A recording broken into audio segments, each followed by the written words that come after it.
Imagine paying $125 for a taco combo, getting uninvited by your brand sponsor, and watching Sabrina Carpenter call someone's culture weird, all in the same weekend.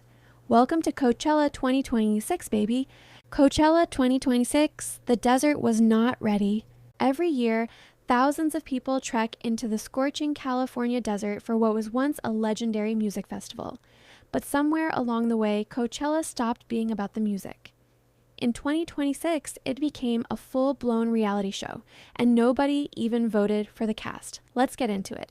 Meet Apurva Mukhija, known online as the Rebel Kid, a name that in hindsight was doing a lot of foreshadowing. She posted a "Get Ready With Me" Day 1 Coachella video in which she cut off her kalawa, a sacred Hindu religious thread tied on the wrist, despite previously saying on camera that her priest had specifically told her not to remove it. And then she said the quiet part loud, in her own words. मेरे और मेरे aesthetic कोचेला pictures के बीच में अगर कोई आ सकता है तो वो सिर्फ मैं. Netizens were quick to point out that while personal choices are one thing, filming yourself making that choice for an influencer video and posting it publicly is a completely different conversation, especially when it involves religious sentiments. The comments absolutely unhinged, the cancellation imminent. Sabrina Carpenter was having the night of her life, first ever Coachella headlining slot.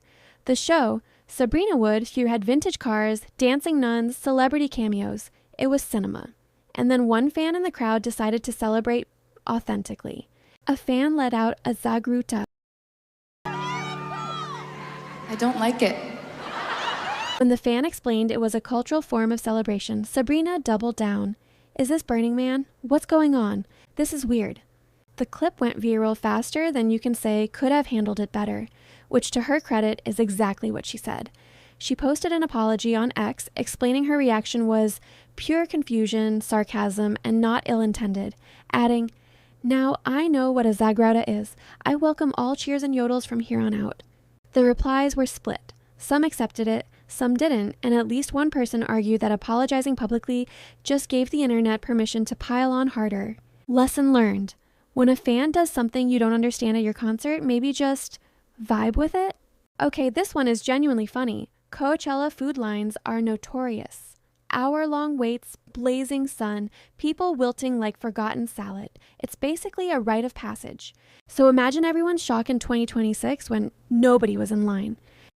Influencer Bran Flakes posted a video noting that the queues at food stands were shorter than he'd ever seen, and casually concluded, "Everyone here is on Ozempic."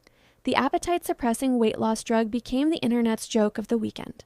And honestly, the joke wrote itself, because even at Revolve Festival, a separate influencer party where the food was completely free, the lines were still empty. The more boring but likely accurate explanation is that attendees found the food overpriced and underwhelming, a combination that'll kill anyone's appetite, Ozempic or not. Speaking of which, let's talk numbers, because the Coachella 2026 food prices deserve their own true crime documentary. A taco, nachos, and a drink at one vendor, $125 for 2 slices of pizza and a Coke, $41. A burger, $23. Mac and cheese with a small bit of fried chicken, $26. A beer, $20. A lemonade, $12. A bottle of water, $9. A coffee, $20. A coffee, $20. For what? Existential validation? And if your phone died, which it will because you're posting every 10 minutes, a charging locker ran $79 to $99 for the weekend. A price that, hilariously, beats the cost of just buying a portable charger you can keep forever. At this point, attending Coachella isn't a lifestyle flex, it's a financial trauma.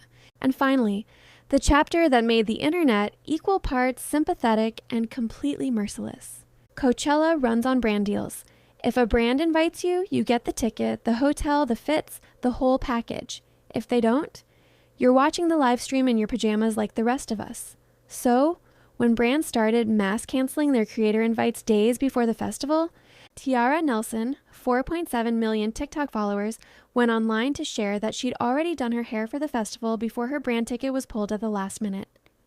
Yasmin Marziali, with 280,000 followers, posted a full 8-minute rant after her brand trip was canceled just 2 days before departure. 2 days. She was basically already packed. In total, Nearly a dozen creators publicly announced they'd been uninvited or had their brand trips axed entirely. The reason? Brands are consolidating. Instead of inviting 20 mid-tier creators, they're going all in on one or two massive names, leaving everyone else scrambling. The internet, with zero mercy, dubbed it e-begging. And look, losing a brand deal is genuinely disappointing, but posting a tearful video about not getting your free festival vacation to an audience of people who can't afford the $549 base ticket? That's a tough sell, bestie. Coachella 2026 was less of a music festival and more of a sociological experiment. The music, by all accounts, incredible. Everything around it, a masterclass in influencer chaos, $20 coffees, and the unhinged intersection of clout and cash. And that's a wrap. See you next year if you haven't spent your savings on a $125 taco combo.